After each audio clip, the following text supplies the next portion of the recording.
ஜெய் ஸ்ரீ மாத்ரே நமக. ஜெய் குருத்த ஜெய் குரு பரசுராம். நமஸ்காரம். நான் கரூர்லேருந்து வல்சலா பணிக்கர், பிரசன்ன ஜோதிடர். இன்னைக்கு நம்ம ஆடி மாத ராசி பலன்கள் விருச்சக ராசிக்கு எப்படி இருக்குன்னு பார்க்க போகிறோம். இந்த ஆடி மாதம் இல்லைன்னா 17/7/2025 உத்திரட்டாதி நட்சத்திரத்தில் இந்த மாதம் பிறக்குது. இந்த மாதம் வந்து உத்திரட்டாதி நட்சத்திரத்தில் பிறக்கிறனால விருச்சக ராசியில் இருக்கக்கூடிய அனுஷ நட்சத்திரக்காரர்கள் வந்து பரிகாரம் பண்ணிக்கணும். என்ன பரிகாரம் பண்ணணும் அப்படின்னா, கன்றுடன் கூடிய அதாவது பசுமாட்டுக்கு வந்து ஜலம் கொடுக்கறது, வைக்கப்புல் கொடுக்கறது, தீவனம் கொடுக்கறது, முக்கியமாக கோதுமை மாவில் வெல்லம் கலந்து அதுக்கு குடிக்கிறதுக்கு கொடுங்க. இதெல்லாம் வந்து ரொம்ப விசேஷம். இதனால என்னென்னா, இந்த ஒரு ஆண்டு முழுவதுமே வந்து பணத்தட்டுப்பாடு அப்படிங்கிறது உங்களுக்கு இருக்காது. அதே மாதிரி அகால மரணம், விபத்து கண்டங்கள்லாம் நிகழாமல் தடுக்கும். இது வந்து என்னென்னா, கோவிலில் இருக்கக்கூடிய பசுமாடு கன்றுக்கு கொடுக்கலாம், அல்லது உங்கள் வீட்டுக்கு பக்கத்தில் இருக்கக்கூடிய மாட்டு தொழுவத்துக்கு போய் பசுவுக்கும் கண்ணுக்கும் இந்த தீவனங்கள் எல்லாத்தையும் நீங்கள் கொடுக்கலாம். இந்த ஆடி மாதம் உங்களுக்கு எப்படி இருக்கும் அப்படின்னா, நிறைய வளர்ச்சிகள் இருக்குது, பாதகமும் இருக்குது, சாதகமும் இருக்குங்க. 4ஆம் இடத்துல ராகு இருக்காரு, கோச்சாரத்தில் சனியும் செவ்வாயும். அதாவது ஜூலை மாதம் 29ஆம் தேதிக்கு மேலே உங்களுடைய ராசி அதிபதி 11ஆம் இடத்துக்கு வராரு, சனியோடைய பார்வையில் இருக்காரு. நிறைய நன்மைகளும் இருக்குது. அதே நேரத்தில் சண்டை சச்சரவுகள், வீண் வாக்குவாதங்களில் தவிர்க்கிறது நல்லது. மன உளைச்சலும் இருக்குங்க.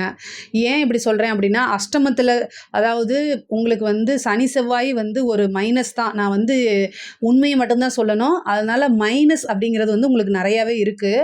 ஏன் அப்படின்னா, சனி செவ்வாயும் நல்லா இல்லை, அஷ்டமத்தில் குருவும் சுக்கிரனும் சேர்ந்துருக்கு. 7 குடையவரும் அஷ்டமஸ்தானத்துக்கு போகிறார். குருவும் சுக்கிரனும் 2 கிரகங்களும் நல்ல சுப கிரகங்கள், முழு சுப கிரகங்கள். அதுவும் போய் அஷ்டமத்தில் மறையுது. 10ஆவதுக்கு உங்கள் ராசி அதிபதிக்கு சனியோடைய பார்வை இருக்குது. கேட்கவே வேணாம். பொதுவாகவே இந்த 12 ராசிகளில் ஆடி மாதம் ஆடி போயிடும் அப்படின்னு சொல்கிறது உங்கள் ராசிக்கு கொஞ்சோண்டு பொருந்தும். பட் ஆனால் அதெல்லாம் ஒதுக்கி வச்சுருங்க. இந்த 11ல் வந்திருக்கக்கூடிய செவ்வாய் வந்து நிறைய லாபங்களை கொடுப்பாரு. உங்களுடைய ராசி அதிபதி தான். அதனால் காசு பணம் அப்படிங்கிறது நீங்கள் நினைக்கக்கூடிய அந்த டைமில் அது வந்துடும். நீங்கள் என்ன எஃபர்ட்ஸ் போடுறீங்களோ அதுக்கு தகுந்த மாதிரி உங்களோட உழைப்பு 100 ரூபாக இருந்துச்சு, 100 ரூபாய்க்கு ஒரு உழைப்பை போடுறீங்க அப்படின்னா 10,000 ரூபாய்க்கு 1,00,000 ரூபாய்க்கு எதிர்பார்க்கக்கூடாது. ஆனால் கட்டாயம் 200 ரூபா உங்களுக்கு உறுதியாக வந்துடும் இந்த மாதம் தான். ஏன் அப்படின்னா, சனியுடைய பார்வை இருக்குது. அதனால் வரும்போது ரொம்ப தாமதமாகவும், எதிர்பார்க்கும் போது அது கிடைக்காமையும் போகும். அதனால் எதிர்பார்க்காம ஒரு விஷயத்த நீங்கள் செய்யும்போது மிகப்பெரிய லெவலில் அது உங்களுக்கு சக்ஸஸ் ஆகும். 5ஆம் இடத்துல இருக்கக்கூடிய சனி, அதனால் அவர் இருக்கக்கூடிய இடம் ரொம்ப நல்லா இருக்குது. ஸோ எதிர்பார்க்காம ஒரு விஷயத்த செய்யும்போது அது நமக்கு அதிர்ஷ்டமாக மாறும். எதிர்பார்ப்போட ஒரு விஷயத்த செய்யும்போது அவர் ஏமாத்த பார்ப்பார். அதனால் நீங்கள் எதிரே பார்க்காதீங்க. பொதுவாகவே பெண்கள், இந்த வந்து விருச்சக ராசியில் இருக்கக்கூடிய பெண்கள் வந்து குருவும் சுக்கிரனும் சேரக்கூடிய மாதமாக இருக்கனால, விருச்சக ராசியில் இருக்கக்கூடிய பெண்கள் பொதுவாகவே அதிகமாக வந்து முற்போக்கு சிந்தனை அவங்களுக்கு அதிகமாக இருக்கும். அதனால் அவங்க ரொம்ப ஃபோக்கஸ்டாக இருப்பாங்க. என்ன விஷயத்தை வந்து அவங்க நிறைவேற்றணும், என்ன அவங்களுக்கு லட்சியமோ அதில் ரொம்ப ஃபோக்கஸ்டாக இருப்பாங்க. அதை ஈஸியாகவும் அடைஞ்சிருவாங்க. ஆனால் அதுக்காக எப்பவுமே நிறைய கெட்ட பேர் எடுப்பாங்க. விருச்சக ராசிக்காரங்க கெட்ட பேர் எடுப்பாங்க. அவங்க நீங்கள் மற்றவங்களுக்கு நல்லது தான் சொல்லுவீங்க, ஆனால் அது உங்களுடைய இயற்கையா அல்லது விதியான்னு தெரியாமல் நிறைய பேர் இதை வந்து ஃபேஸ் பண்ணிகிட்டே இருப்பீங்க. முக்கியமாக வந்து அனுஷ நட்சத்திரமும் கேட்ட நட்சத்திரமும் வந்து மனசில் என்ன பட்டுச்சோ அதை வந்து அப்படியே தெளிவாக ஃபில்ட்ரு இல்லாமல் நீங்கள் பேசுவீங்க. ஃபில்ட்ரு போட்டு பேசுனா உங்களுக்கு பிரச்சனை இல்லை. ஆனால் ஃபில்ட்ரு இல்லாமல் நீங்கள் பேசுகிறதுனால, நீங்கள் பேசுகிறது அவங்களோட சார்பாக பேசும்போது கூட அவங்க உங்களை தப்பாக தான் நினைப்பாங்க. அவங்களோட நன்மைக்கு தான் நீங்கள் பேசிகிட்ருக்கீங்கிறத உங்களை யாருக்காக நீங்கள் பேசிகிட்ருக்கீங்களோ அவங்க புரிஞ்சுக்க மாட்டாங்க. இதனால் உங்களுக்கு கெட்ட பேர். நான் எதுக்காக இவ்வளோ டீட்டெயிலாக பேசுகிறேன்னா, இந்த மாதம் கொஞ்சம் அமைதியாக இருங்க, அவ்வளோதான். நீங்கள் வந்து ஃபில்டர் போட்டுக்கோங்க, ஃபில்டர் போடாதீங்க. பேச்சை குறைச்சாலே போதுமானது. அஷ்டமத்தில் குரு சுக்கிரன் இருக்கும்போது பொதுவாகவே கெட்ட பேர் வர்றதுக்கு உண்டான வாய்ப்பு இருக்குது. அதனால் மன சங்கடங்களுக்கு ஆளாகாதீங்க. பேசுகிறவங்க பேசுவாங்க, அதாவது பேசுவார் பேசட்டும், தூற்றுவார் தூற்றட்டும் அப்படின்னு ஈஸியாக எடுத்துகிட்டு போயிட்டே இருக்க வேண்டியதான். ஃபோக்கஸ்டாக இருந்தீங்கன்னா நீங்கள் நினைக்கக்கூடிய விஷயங்கள் எல்லாத்தையுமே சாதிச்சிடலாங்க. ஆனால் சாதிக்கக்கூடிய மாதம் தான் இது. திடீர்னு ஒரு அதிர்ஷ்டம் கூட கிடைக்கும். நீங்கள் எந்த அளவுக்கு எதிர்பார்க்காம ஒரு விஷயத்தை செய்கிறீங்களோ அது பல மடங்காக உங்களுக்கு திருப்பி வரும். புதையல் லாட்ரி அப்படின்னு சொல்லுவோம்ல, அது வந்து மண்ணுக்கடியில் தோண்டியோ இல்லை நம்ம லாட்ரி டிக்கெட் வாங்கியோ இல்லை, ஒரு விஷயத்தை எதிர்பார்த்துக்க மாட்டோம், திடீர்னு நமக்கு அது கிடச்சிரும். அது சர்ப்ரைஸாக இருக்கும். அது நமக்கு ரொம்ப ஆத்மார்த்தமான மகிழ்ச்சியும் கொடுத்துரும். அந்த மாதிரி விஷயங்கள் எல்லாமே இந்த மாதம் வரும். தொழில் ரீதியா நெறைய மாற்றங்கள் இருக்கு. ஒரு இடத்துலேருந்து இன்னொரு இடத்துக்கு ஷிஃப்ட் பண்றது, இந்த மாரி விஷயங்கள்லாம் இருக்கு. தொழில்ல நல்ல காசு, பணம், லாபங்கள் சம்பாரிக்கக்கூடிய அமைப்புகள் இருக்கு. 9ஆம் இடத்துல புதனும், சூரியனும் இருக்கனால நிபுணத்துவ யோகம் இருக்கு. உத்தியோகம் பார்க்குறவங்க டாப் ரொம்ப ரொம்ப சூப்பரு. இந்த மாதம் வந்து உங்களுடைய ஆஃபீஸ்ல நீங்க உத்தியோகம் பார்க்கக்கூடிய இடத்துல நல்ல இது சேலரி இன்கிரிமெண்ட்டு, உங்களுக்கு பாராட்டுகள், அங்கீகாரம், ப்ரமோஷன் இது எல்லாம் கட்டாயம் உங்களுக்கு உண்டு. உங்களுக்குன்னு ஒரு ரெகக்னைஸ் நீங்க கேட்கக்கூடிய விஷயங்கள் எல்லாமே கிடைக்கிறது. உத்தியோகத்துல நல்ல வளர்ச்சி அடையிறது. நிறைய பேருக்கு புது வேலை கிடைக்கும்.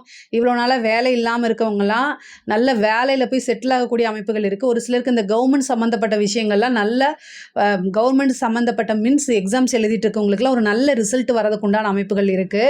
அதே மாதிரி வண்டி வாகனங்கள்ல போகும்போது ரொம்ப ரொம்ப கவனமா இருங்க. 4ஆம் இடத்துல ராகு இருக்கு. அவுட் சைடில் வீடு இருக்கவங்களுக்குலாம் வந்து ரொம்ப கவனமாக இருக்கணும். ஏன் அப்படின்னா 4ஆம் இடத்துல ராகு வருது. இப்போ 11ல் வந்து உங்களுக்கு செவ்வாயும், சனி 5ஆம் இடத்துலேருந்து ஒருவர் பார்க்கறதுனால வீட்டில் வந்து விஷ ஜந்துக்கள் வரதுக்கு உண்டான அமைப்புகள் இருக்கு. கவனமாக இருந்துக்கணும். அதே மாதிரி பாதுகாப்போடவும் எச்சரிக்கையோடு இருந்தாலே போதுமானது. குரு சுக்கிரனும் அஷ்டமத்தில் சேரும்போது திடீர்னு ஒரு இன்சூரன்ஸ் கிளைம் ஆகி உங்களுக்கு வரலாம். எதிர்பாராத வகையில் பணம் காசுகள் வரலாம். அதே நேரத்தில் பேரும் கெட்ட பேராகும். இதெல்லாம் மனசில் போட்டு கன்ஃபியூஸ் பண்ணிக்காதீங்க. ஆட்டோமேட்டிக்காகவே நீங்கள் நினைக்கக்கூடிய விஷயங்கள் எல்லாமே நிறைவேறும். அதுக்குண்டான திறமையும் இருக்குது, உழைப்பும் உங்ககிட்ட இருக்குது. அதனால எந்த ஒரு விஷயமும் உங்களுக்கு தடையாக இருக்காது. தொழிலில் காசு பணம் வரலையா, அல்லது காரியங்கள் எதுவுமே வந்து தடைப்படுதா, எல்லா காரியங்கள் எடுத்தாலும் அது ஃபெயிலியர் ஆகுதா அப்படின்னா சித்தி விநாயகர் ஆலயம் சென்று தேங்காய் எண்ணெயில் வெள்ளெருக்கு திரி போட்டு வேண்டிட்டு வாங்க. 2 நாள். ஒன்று வந்து பார்த்திங்கன்னா செவ்வாய்க்கிழமை யமகண்ட நேரம், இன்னொன்று ஞாயிற்றுக்கிழமை யமகண்ட நேரம். இந்த 2 நாள் யமகண்ட நேரத்தை தேர்ந்தெடுத்து அதில் தேங்காய் எண்ணெயில் 2 தீபம், திரி வந்து வெள்ளெருக்கு திரியில் போடணும். ஊற வச்சு அதுக்கு நூல் சுற்றிலாம் போடுங்க, அப்போ தான் எரியும். இதை வந்து வழிபாடு பண்ணும்போது உங்களுக்கு எந்த விதமான காரியங்கள் தடைப்பட்டாலும் அந்த காரியங்கள் தடையெல்லாம் நீங்கி காரியங்கள் சித்தியாகும். காரிய சித்தியாகணும்னா சித்தி விநாயகர் வழிபாடு தான் ரொம்ப ரொம்ப உத்தமம். குலதெய்வ வழிபாடு பண்ணுங்கள். சில பேருக்கு வந்து இந்த மாதம் வந்து திடீர்னு வந்து புத்திர பாக்கியம் கிடைக்கிறதுக்கு உண்டான அமைப்புகள் இருக்குது. அதே மாதிரி பேச்சுவார்த்தைகள், நல்ல காரியங்கள், சுப நிகழ்வு தொடங்குறதுக்கு பேச்சுவார்த்தைகள்லாம் இந்த மாதம் ஆரம்பிக்க உண்டான அமைப்புகள் இருக்குது. ஆனால் இது நல்ல மாதம் தான், அதனால் நீங்கள் கவலைப்பட வேண்டாம். பொதுவாகவே ஒரு வாய்ப்புகள் வருது அப்படின்னா ஆடி மாதம் செஞ்சால் ஆடி போயிடுவேன் அப்படிங்கிற அந்த கான்செப்டை விட்டுருங்க.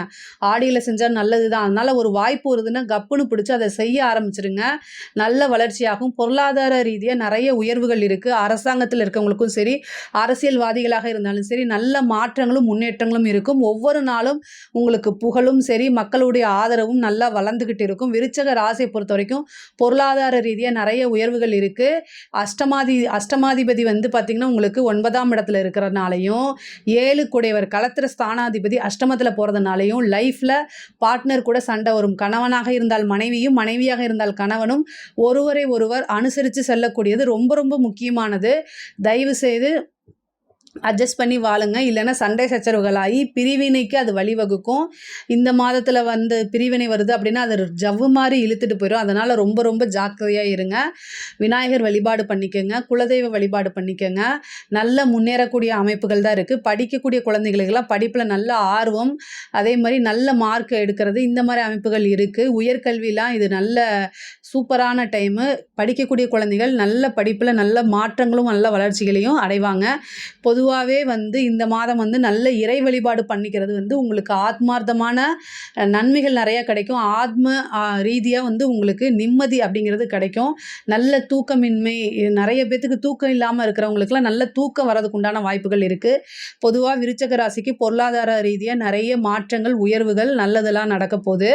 இதில் ஏதாவது சந்தேகங்கள் இருக்குது அப்படின்னா கமெண்ட்ஸில் கேளுங்க, நான் கண்டிப்பாக ஆன்சர் பண்ணுறேன். நம்மளுடைய சேனலை லைக் பண்ணுங்கள், ஷேர் பண்ணுங்கள், சப்ஸ்கிரைப் பண்ணுங்கள். நன்றி, வணக்கம்.